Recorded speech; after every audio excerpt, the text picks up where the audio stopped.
Is a car a good investment? I wonder.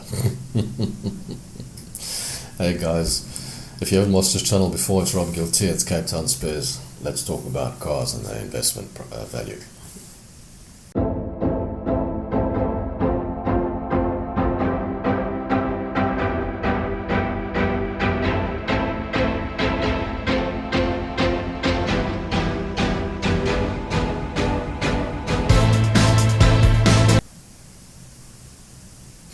So, is a car a good investment? Oh, by the way, it's coffee with Rob. Forgot to tell you that. So we're going to have some coffee as well. Well, the general consensus is that a car is not a good investment. It's actually a terrible investment because the minute you buy a new car at the showroom and you drive it off the showroom floor, it immediately loses 25 to 20% of its value, whatever the case, sometimes 30% of its value. So if you spent £1 million on a car, you drive it off and you want to sell it again, you probably get 700,000 or 800,000 rand for it if you're lucky. And even if you take it back to the same dealer, they'll tell you, well, can't give you that kind of money because we're going to make a profit and blah, blah, blah, blah. So buying a new car is probably not a good investment. And the other thing I'll say to you is over time, if you buy a new car, it's going to devalue at horrible rates. So if you were to buy a property, for example, you would hold some value, or it would increase in value. You buy something on the stock market, it'll hold some value, it'll increase in value. Buy a car, it's just going to go down, it's just going to lose value.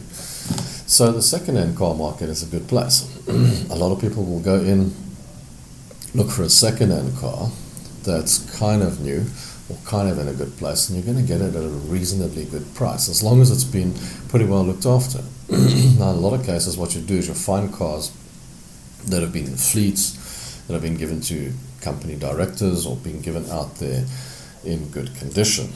Okay, they're in reasonable condition. You can take them quite happily and drive them. And in some cases, you can actually go to certain dealers that will offer you warranties on the car, or the warranties stay with the car as their second hand if they're pretty new. But then there's the other market, what they call the hoopty market, or the market where you can really buy yourself a lemon. Yeah, there's a lot of rubbish available as well. So you go out there, you purchase a second-hand car, and you've got to spend as much as it's worth as a new car to get it back on the road again. There's a fine balance here to find your place when looking at the value of a car. But where the value is in cars, there's certain cars that you can go out there, buy, and keep them, and know that they're going to be a collector's item and they're going to be worth something in the future. Like a Shelby GT 500 Mustang. A lot of the old BMW E33 series are now becoming quite popular. There's certain cars you just know when you see that car, if you buy it and you keep it, it's going to be worth something. So collector's items, you've got to be able to spot them, but you can only spot them later on in their lives, and you can only spot them when you know they're scarce.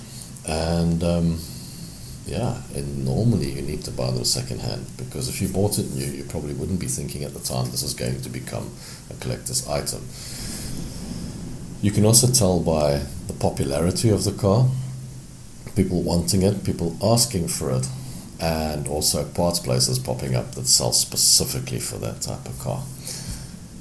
So yeah, there's quite a few of those around. I mean, there was the Peugeot, I think it was the Peugeot, the 206, what was it, 205, I'm not sure, but that was also quite popular.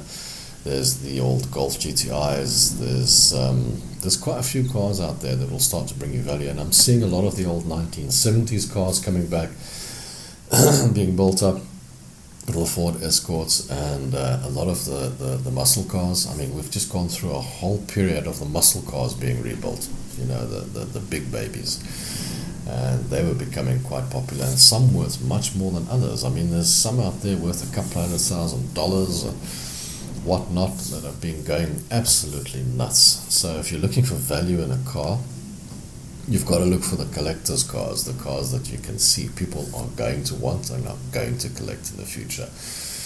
But then there are those that are just scrap, just total scrap. You buy it, the value just drops off, and it becomes worthless immediately. So and it'll never be worth anything. It'll just never be worth anything. But there's one car that I'm thinking of that people seem to have forgotten about. What happened to all the Subaru WRXs? They were quite popular for a while, especially in South Africa.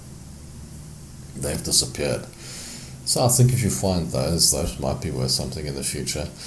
They seem to be quite popular in their time, and they've disappeared. The other thing that disappeared off the market completely, and I'm not seeing any left, is the Fiat Uno Turbo. It was such a fantastic car.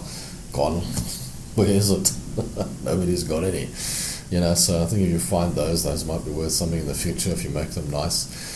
And yeah, the Mercedes 190s. This Mercedes 190s also, but I believe those are becoming quite valuable now, quite sought after.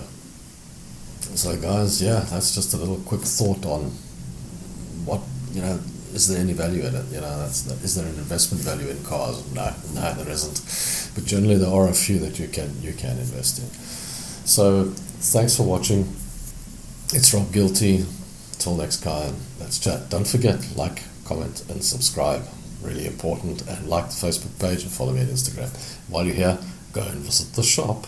The shop's really important. Cheers, guys. Till next time.